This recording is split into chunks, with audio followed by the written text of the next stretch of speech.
ይሄን ቪዲዮ ለብዙ ሰው እንዲደርስ ለመንግስት አካላት ለግብርና ኃላፊዎች እንዲደርስ እንድታደርጉልኝ ሼር ኮፒ ሊንክ እና ሪፖስት አድርጉ።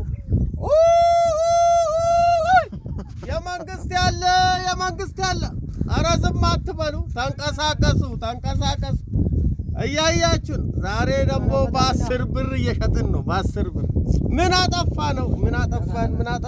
ወይኔ የእግዚአብሔር አለ በምንጩባችን ነው እዚህ የደረስነው። ምን ሆነን ነው? ምን አድርገን ነው? ይቅር በለን ፈጣሪ፣ ይቅር በለን። እንደኛ ኃጢአት አትይብን፣ ይቅር በለን። በኢየሱስ ስም የመንፈስ የተመታ ይሁን። ኪሳራ የተመታ ይሁን በጌታ በኢየሱስ ስም። አትርፈን። መንግስት ጣልቃ ግባ። ድምጹን ብያለሁ። ድምጹን በቃ ምንም ተስፋ እየቆረጥኩ ነው።